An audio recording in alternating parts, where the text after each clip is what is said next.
Choose a YouTube channel. Let's get into the Life and Spirit Study Bible. Let's get into Isaiah chapter 20, 21, 22 to 23. Get into Rickey Henderson book excerpts.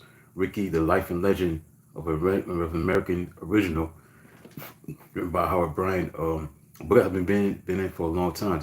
I'll be reading excerpts from chapter 14 and then get right into the Football Friday with Rashad. We got Wild Card Weekend this weekend from Saturday, Sunday, and Monday, and recap what happened last night. Epic classic victory by Notre Dame, winning 27-24 against Penn State to advance to the national championship game. So let's get into that. I'll get into that in a little bit, but let's get into the Word of God first. Chapter 20, verse 1. In the year that the supreme commander sent by Sargon, king of Assyria, came to Ashdod and attacked and captured it. Ashdod, the attack on this Philistine city probably occurred in 711 BC. Verse 2 says, at that time the Lord spoke through Isaiah, son of Amoz, and he said to him, take off the sackcloth from your body and the sandals from your feet. And he did so, going around stripped and barefoot. Stripped and barefoot, that means that Isaiah was to appear in public stripped of his outer clothes for 3 years as an enacted parable or sign of what would happen to Egypt and Cush when Assyria carried them into captivity. The message was intended to warn Judah not to trust in an alliance with Egypt, but rather to look to the Lord, their God.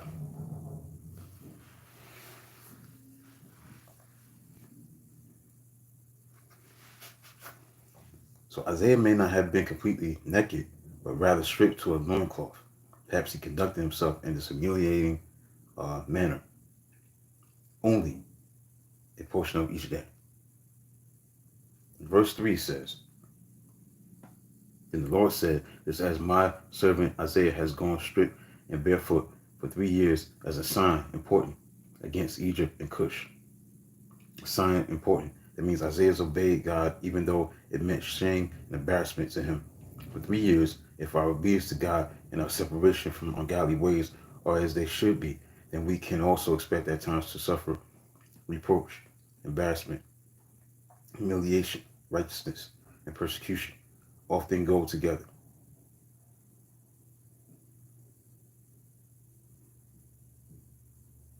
Verse 21, verse 1 of chapter 21. Chapter 21, verse 1 through 10. And it reads, an oracle concerning the desert by the sea, like whirlwinds sweeping through the southland. An invader comes from the desert, from a land of terror. A dire vision has been shown to me. The traitor betrays, the looter takes loot. Elam, attack, Media, laid siege. I will bring to an end all the groaning she caused. At this my body is racked with pain. Pangs seize me like those of a woman in labor. I am staggered by what I hear. I am bewildered by what I see. My heart falters. Fear makes me tremble. The twilight I long for has become a horror to me. They set the tables, they spread the rugs, they eat, they drink. Get up, you officers, oil the shields. This is what the Lord says to me. Go post a lookout and have him report what he sees. When he sees chariots with teams of horses, riders on donkeys or riders on camels, let him be alert, fully alert. And the lookout shouted, day after day, my Lord, I stand on the watchtower. Every night I stay at my post. Look, here comes a man in a chariot with a team of horses. And he gives back the answer. Babylon has fallen. Has fallen. All the images of its gods lie shattered on the ground. O my people, crushed on the threshing floor. I tell you what I have heard from the Lord Almighty, from the God of Israel. In verse 1 through 10, in chapter 21 of the book of Isaiah, it says, it breaks things down, the desert by the sea. And God gives Isaiah a second vision of the downfall and destruction of Babylon, which lay just north of the Persian Gulf.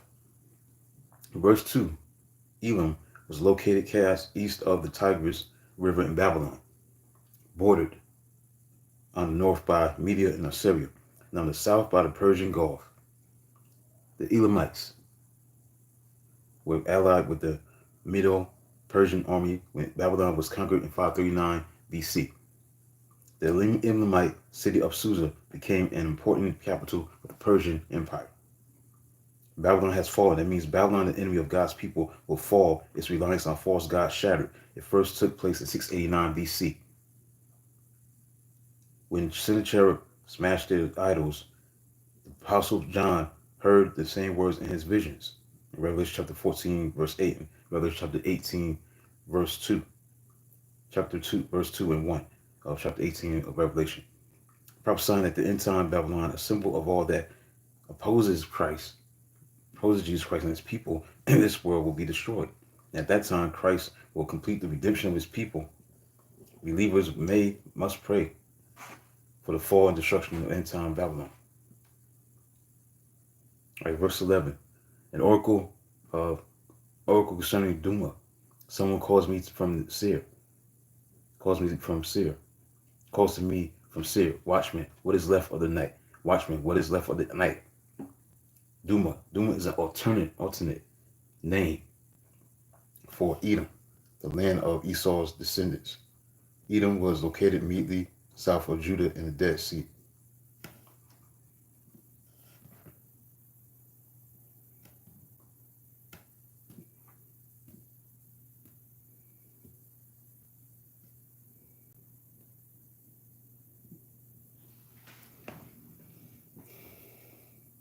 Right, verse 13 says, an oracle concerning Arabia, you caravans of Demonites who camped in the thickets of Arabia. Arabia was located between Edom and Babylon. It would experience warfare and defeat at the hands of invaders, fulfilled when the Assyrians attacked the Arabs in 732 and 725 BC. So Sennacherib also conquered Arabia in 688 BC and took the title of King Arabia. But chapter 22, let's get into that. Chapter 22.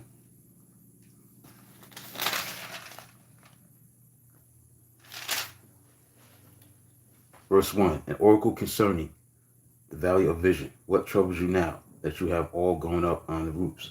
The valley of vision, that means this name refers to Jerusalem, or to the valley near Jerusalem where God had revealed himself in prophetic visions. God here rebukes Jerusalem's inhabitants for their frivolous attitude in the midst of grave danger and apostasy.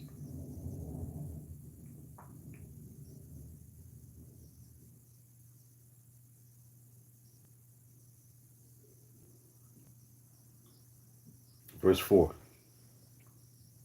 Therefore I said, turn from me. Let me weep bitterly. Do not try to console me over the destruction of my people.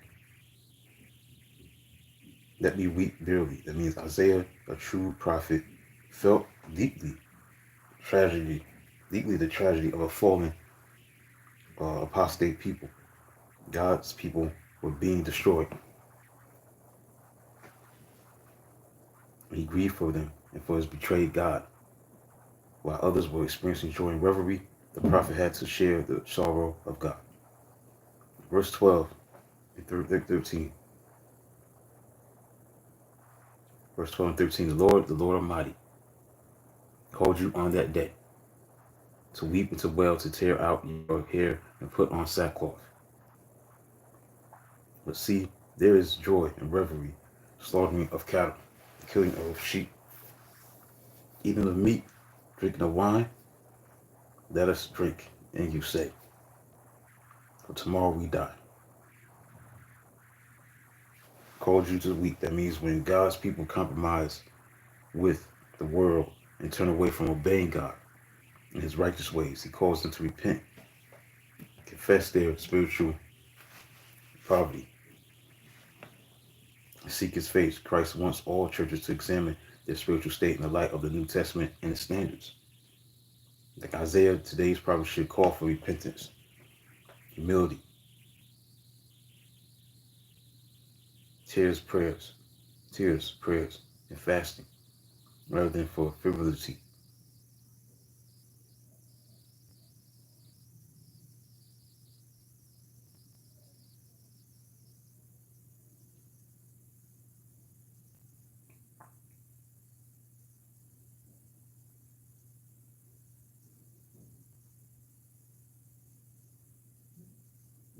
verse 15 to 25. This is what the Lord Almighty says. Go say to this steward, to Shebna, who is in charge of the palace. What are you doing here? Who gave you permission to cut out a grave for yourself here, hewing your grave in height and chiseling your resting place in the rock? Beware, the Lord is about to take firm hold of you and hurl you away, O mighty God, O mighty man. He will roll you up tightly like a ball, throw you into a large country. Then you will die, and there your splendid chariots will remain. You disgrace to your master's house. I will dispose you from your office. You will be ousted from your position. On that day, I will summon my servant.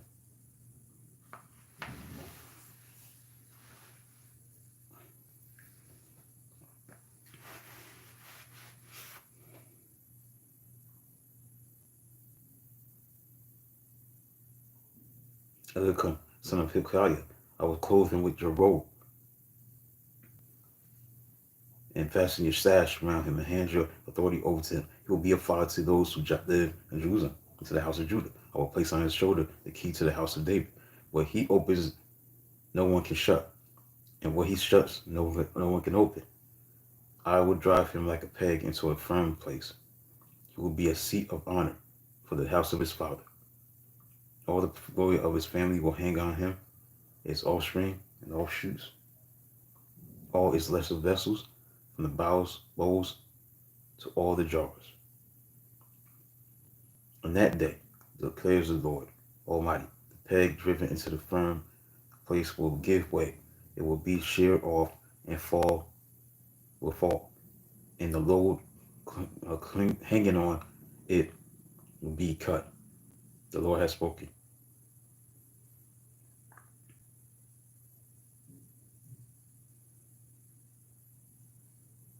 All right, let's get into chapter 23. That'll be it for the Bible study time. Verse 1. An oracle concerning Tyre. Wail, O ships of Tarshish, for Tyre is destroyed and left without house or harbor. From the land of Cyprus, word has come to them. Tyre was a Phoenician center for world commerce on the east coast of the Mediterranean Sea, just north of the Holy Land. Its citizens were wealthy, but also evil and full of pride. Thus Isaiah prophesied that God will bring that city down for 70 years, and then restore it for a time. God's people will once again engage in trade with Tyre. Verse 13. Look at the land of the Babylonians, this people that is now of no account. The Assyrians have made it a place for desert creatures. They raised up their siege towers. They stripped its fortresses bare and turned it into a ruin.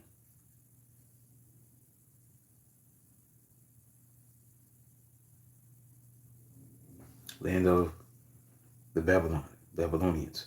Sargon demolished the Chaldean capital, Dor-Yakin, in 710 to 709 BC. Took 90,000 captives. Sennacherib took 208,000 captives from Babylon in 703 BC. Leveled it in 689 BC. As a result of these two events, the people of Tyre realized that they would not find comfort or rest while Assyria was in control. Verse 17 says, at the end of the 70 years, the Lord will deal with Tyre. She will return to her hire as a prostitute, will apply on her trade with all the kingdoms on the earth, face of the earth. Apply her trade means Tyre will apply her trade with the nations by using sinful, dishonest commercial practices accompanied by immoral activity to gain wealth from other nations. All right, so that's it, man. I'll be in chapter 24 next week on Monday, the 24th, the 25th, the 26th, and 27th chapter. That'll be it for Isaiah. It's time to get into the Rickey Henderson book. Almost close to finishing this book. I'm in chapter number 14 right now. Let's get into it. John Shea had no idea why Rickey said yes. Everybody knew that Rickey had virtually no interest in the press. Shea knew Rickey was well known to not captivate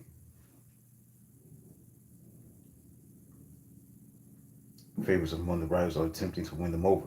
Even at home in the comparatively relaxed West Coast media environment of Oakland, Rickey and the media have famously a distant relationship. Even his teammates experienced that personal distance. Rickey had other blank going on, Dennis Exley would say.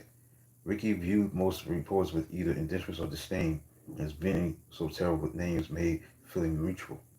It was hard to build a relationship with someone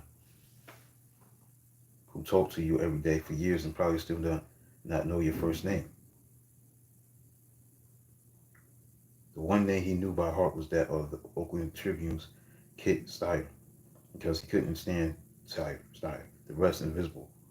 No hard feelings. All the legends had a favorite inside the press box, a guy that they could trust when they needed a solid. In the old days, Jackie Robinson had Roger Kahn. Joe DiMaggio was tight with Walter Winchell. Reggie could always call Lupica. On the West Coast, Willie Mays had Charlie Einstein, not Rickey. President just wasn't his thing. Yet after Rickey won his MVP in the American League in 1990, Shea took his shot. He asked Rickey if he had thought about doing a book. If he had, Shea told Rickey he'd love to be considered to work with him on it. To his great surprise, Rickey said he was interested.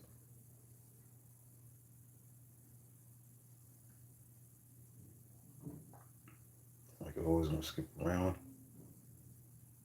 The potential for disaster and calamity on a memoir with a celebrity who was always high, especially with a wild card like Rickey, was showing little interest in telling his story, was notorious for procrastination. Would Rickey even show? And Roy Johnson Sr. had teamed with Charles Barkley on his autobiography a few years earlier. Chuck said he was misquoted in his own book. John Shea thought he had a couple of advantages that might make the experience a little easier. The first was that he was from Rickey's time. They were the same age, born just 6 months apart. Shea wasn't one of the old guys who couldn't get past the money the players made and were mad that players were more attracted to the power of the runaway television machine, which continued to value the influence of reporters since he wasn't carrying the generational baggage of the older writers. Shea knew he could be fair. Shea's second advantage was being local like Rickey, only from the other side of the bay. Shea was from Mill Valley in Marine County, just north of the Golden Gate Bridge. As a baseball writer for the Marine Independent Journal, he covered the San Francisco Giants. That may have provided him with another advantage. He was from the area, but he was one of the daily guys who covered Rickey on the A's.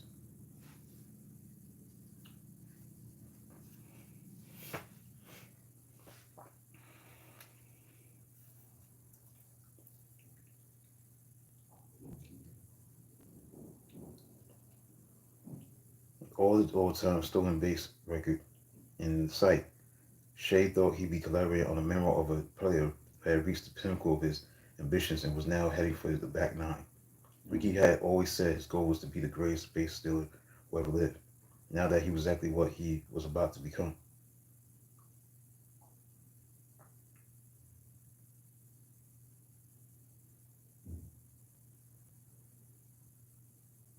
Yeah, so this book that came out was released in the spring of 1992.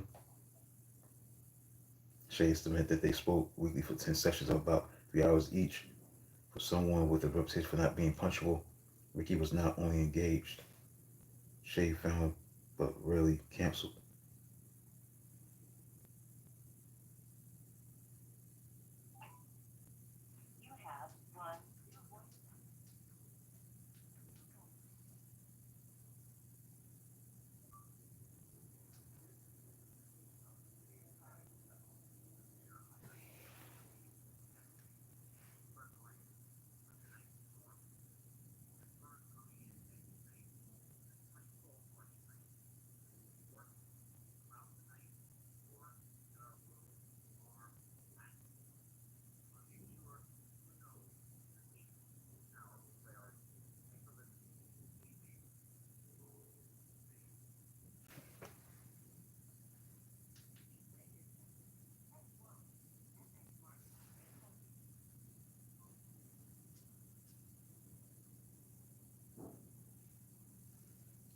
Right, this book was released in the spring of 1992.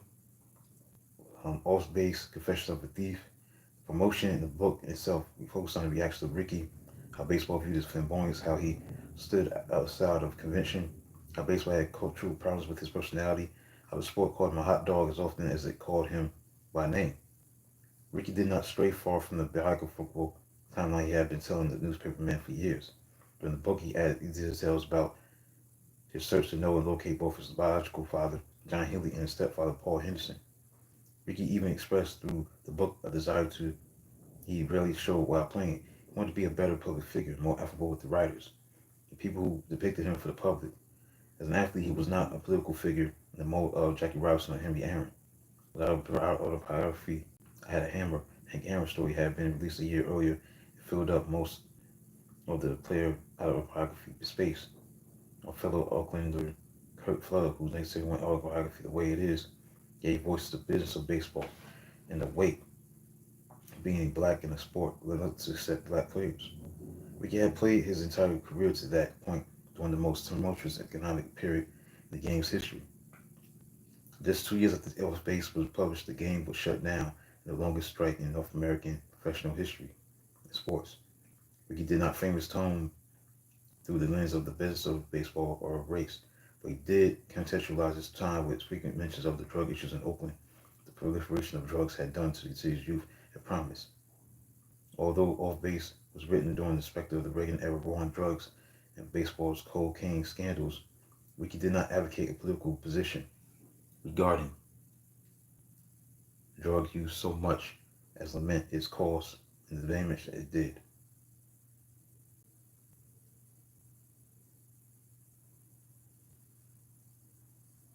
When the book was published, the book caused very few waves. It was a relatively by the numbers baseball book, in which Rickey kept most of his comments restricted to the field. Not a barn burner like Dave Winfield's book, which infuriates Steinbrenner and caused a rift within the clubhouse when Rickey and Winfield were on the Yankees.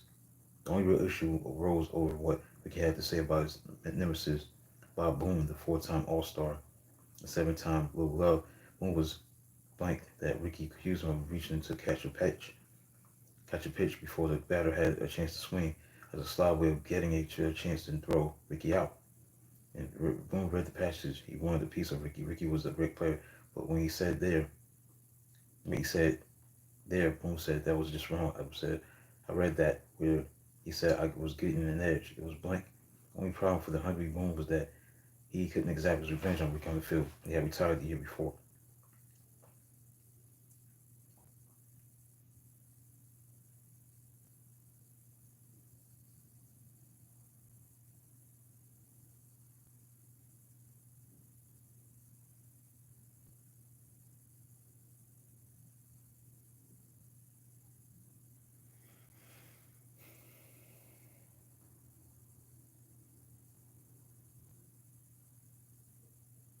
Rickey was part of Oakland.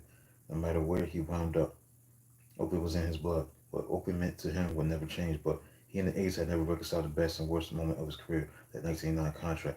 It was 1993, the last year of his contract, and for the previous 4 years, Rickey had been burning about his rapidly declining rank on baseball's salary scale. Now he was barely in the top 40 highest paid players in the game. Salaries were moving so quickly, they would soon fall out of the top 50 best paid players. The A's were tired of fighting with Rickey over that same issue for 4 years, tired of how sour he was over money. Didn't he understand that he was the one who signed his contract that valued certainty over risk? For 2 years of Rickey threatening to withhold his services because he still stunned about the issue. Others threatened to suspend him. But now, how much the A's paid him wasn't even half of it for the Rickey.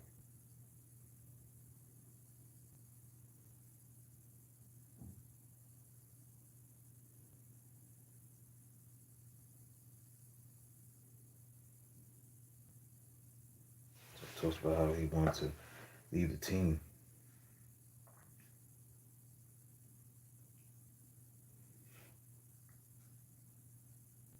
Nelson put him on the trade block and raging Rickey.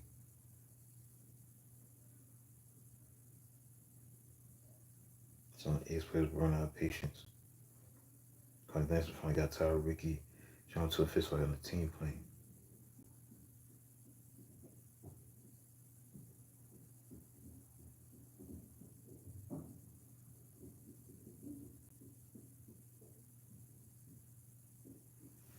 Henderson called Rickey a cancer.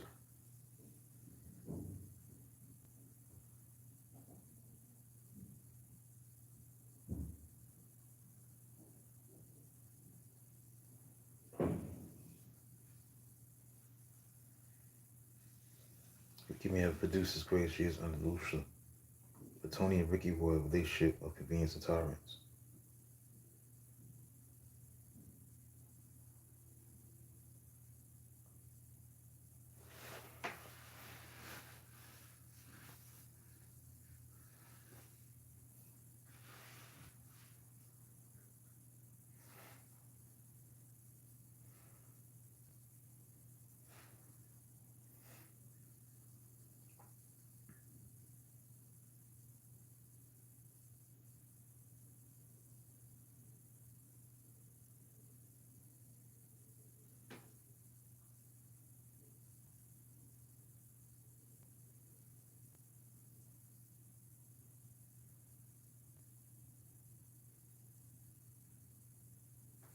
To Toronto, the same hated Blue Jays whose tail feathers were still burning after Rickey obliterated them in 1989, the same Blue Jays who had that manager, Cito Yassin, who couldn't stand Tony Russo, called Dennis Eckersley a half a woman, was tired of the tough guy A's kicking sand in everyone's face. The same Blue Jays who were serenaded by Eckersley after the 1989 ALCS with a hearty "See you later, blank. We're going to World Series, just those Blue Jays." The time to ship it on all those years when the Blue Jays came close to tantalizing the close, well, those years were gone. These Blue Jays were the best team in baseball. There were no caveats on their success because they were also defending world champions of the World Series. The early days, guys, to be cold, it was tough around, even not going on campgrounds. You go to luncheons, they roll the video, and we get up to the last day, we lose like over in Detroit when we had to win one game. We couldn't win it. In the 5 years from 1987 to 1991, the Blue Jays had either won the division or finished no worse than 3 games out. They never won the pennant. They had won the division for the first time in 1985, then lost the pennant, going 3-1 lead against Kansas City in the ALCS. They collapsed in 1987 against the Tigers, and the A's slapped them around, winning 3 straight pennants. Paul Beeston, the president of the Blue Jays, said it was starting to come together, but it was getting very frustrating because there was always a reason, like wait till next season. Those same Blue Jays took their revenge on Lucia, as Rickey, Stu, and Eck are beating the A's in 6 games in the 1992 ALCS. These A's won 96 in big number for a good team. But outside of Eckersley and Rickey, the team was more flexible and dominant. Spike was going to the Blue Jays, a highlight being David Cohn's 3-1 win in Game 2 after the A's took the opener. Cohn knew how dangerous Rickey was, especially in the first pitch of a big game.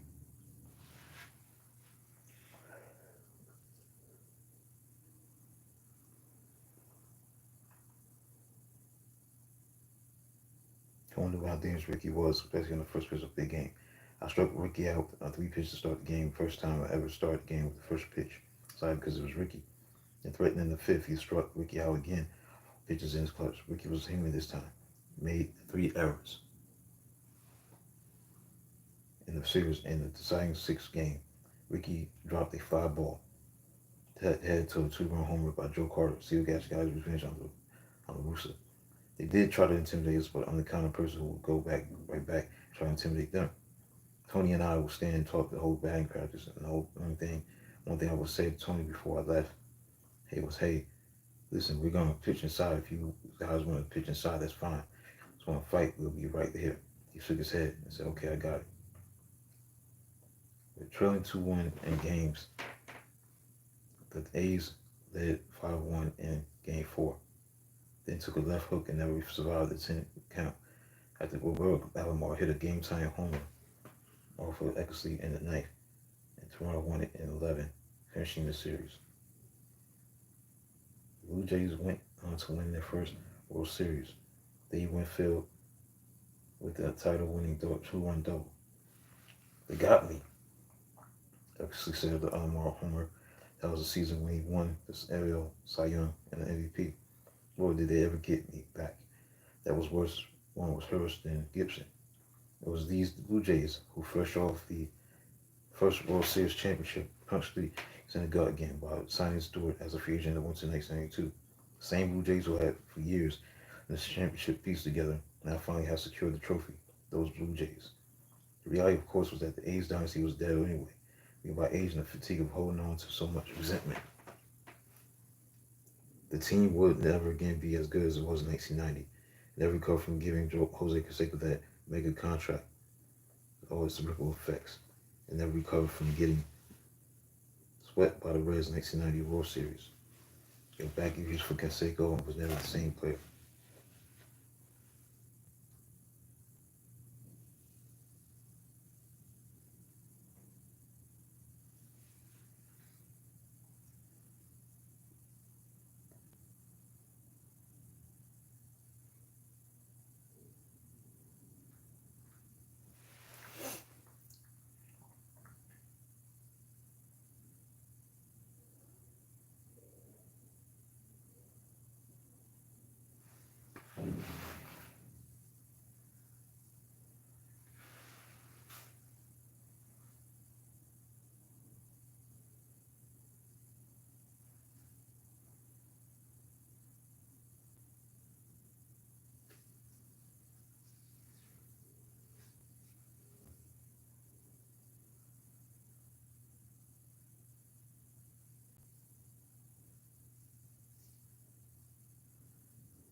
So Rickey Henderson went to the Toronto Blue Jays for the young right-hander Steve Carsey.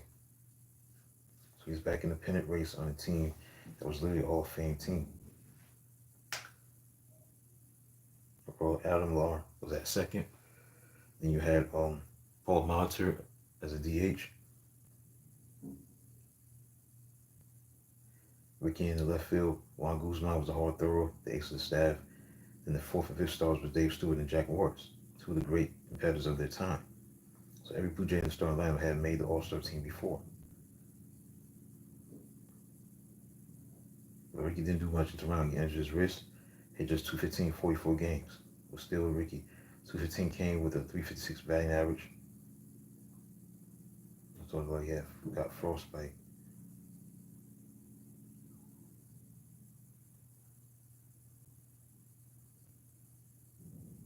Falling asleep while icing his left ankle.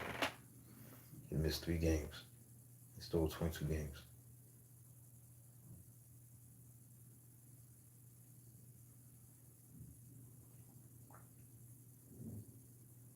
Beat Chicago, the ALCS, Blue Jays. Beat Chicago White Sox.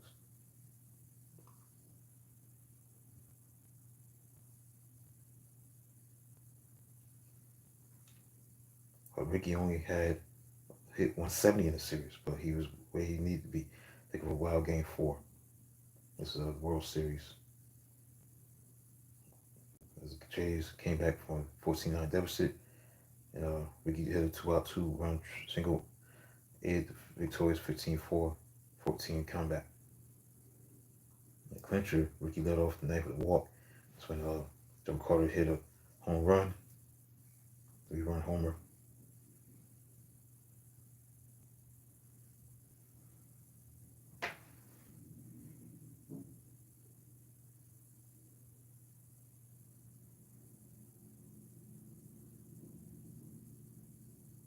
So Molitor get a base hit.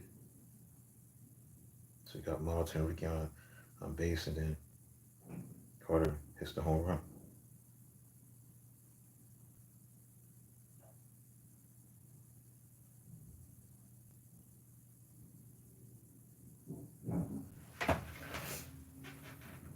So Ron was the first back-to-back champion since the Yankees in 1977-78.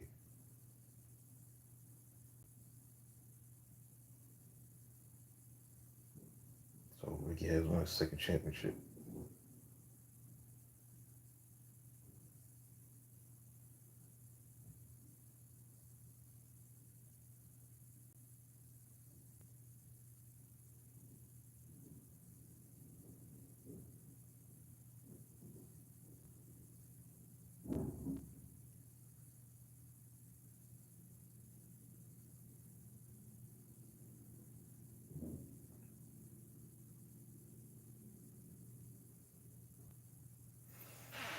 4 had a strike, obviously. Game was shut down.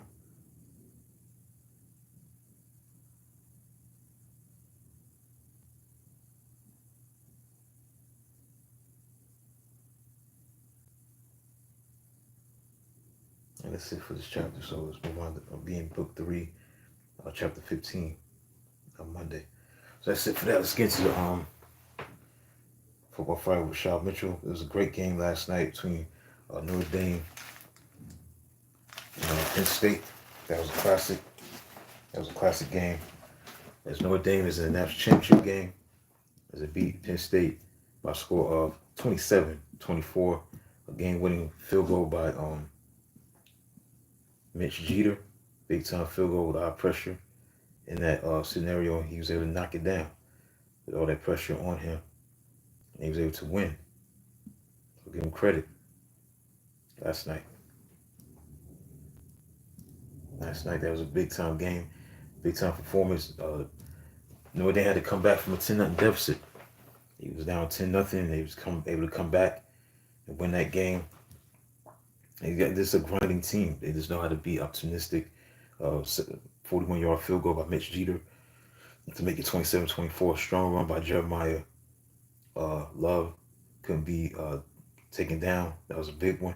And then you got the big play after they trailed 24-17. Jaden Greathouse catches a 54-yard touchdown pass. That was a huge play. He had 105 yards receiving and 7 catches, and they was able to win again on a field goal. It was a back and forth thriller of the game.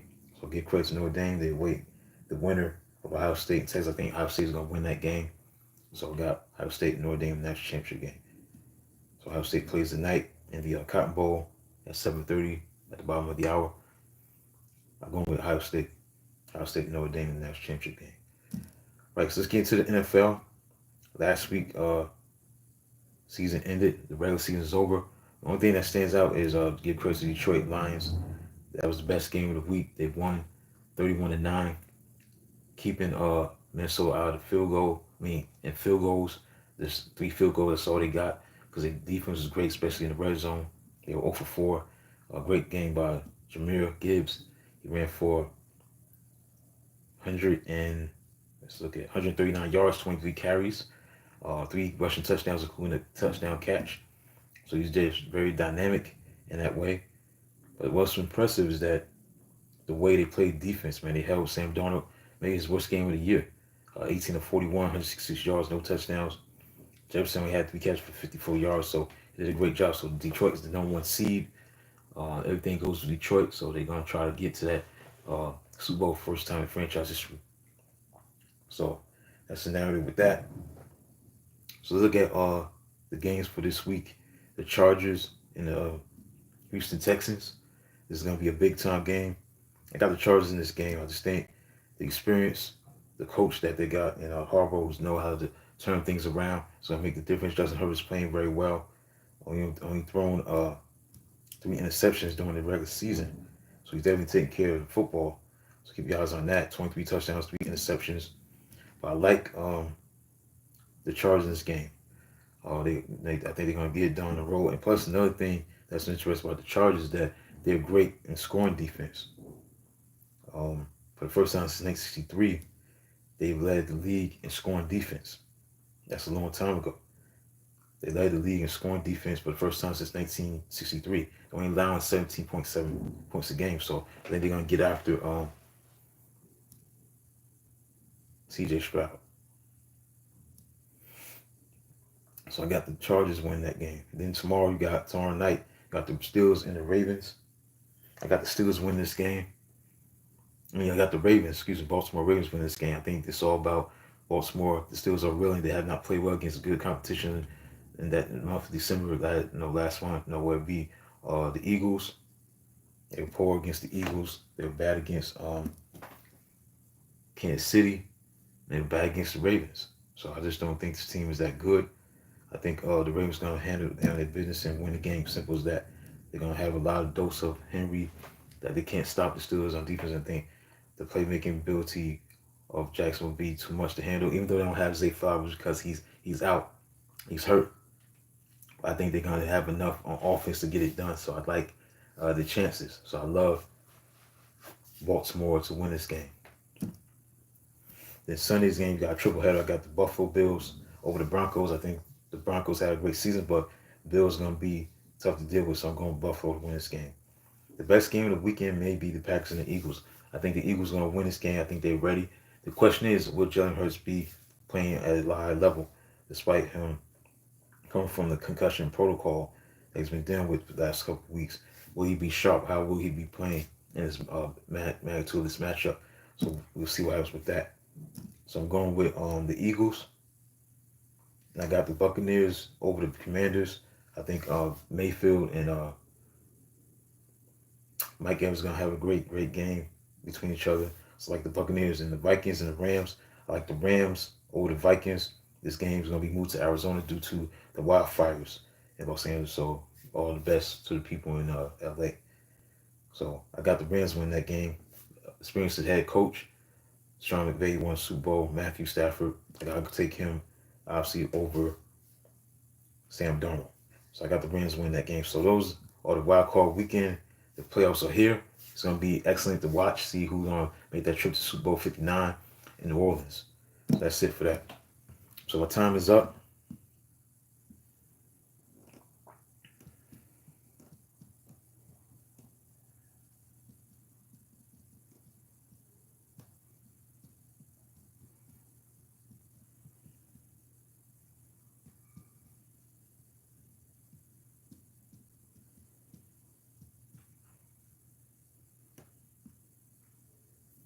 See, CJ Stroud has been sacked this year 408 times in his career. See, this season. Yeah, that could be a factor too with the Chargers defense. They could get after CJ Stroud this year. How many times he got sacked?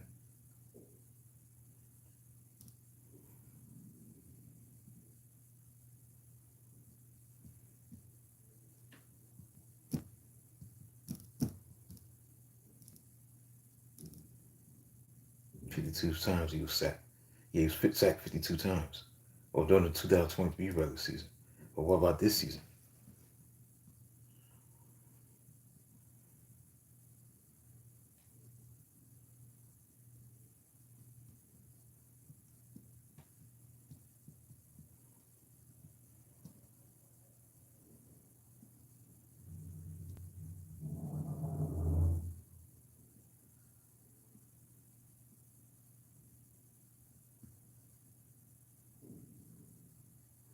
52 times he was sacked.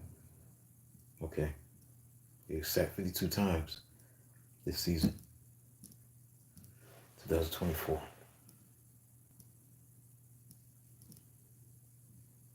Yeah, I think that's going to be a problem. So they're going to have a tough time blocking the defense of the Chargers. The defense is great. I mean, pretty good. Scoring defense. They were the best. So it's going to be tough for them to score. So I like the Chargers in that game. And defense, I think they're going to get a lot of pressure on CJ Stroud again. But while I see going to the research, he's been sacked 52 times this year. 52 times. In 17 games played, CJ Stroud was sacked 52 times. So I think the defense, Khalil Mack, they're going to do a number on him. And I think they're going to do enough on offense to get it done. So I like the Chargers in that game. So that's it for today's live feed. Thanks for those who supported, who watched, tuned in. I'll be back on Sunday for the week that was in the NBA. Excuse me, the week that was in the NBA. I'll be back on Sunday for the week that was in the NBA at 1:15 p.m. Eastern Standard Time and chronicle what took place this past week in the NBA and stuff like that, the week that was. So that's it for today's live feed. Until then, talk to you on Sunday.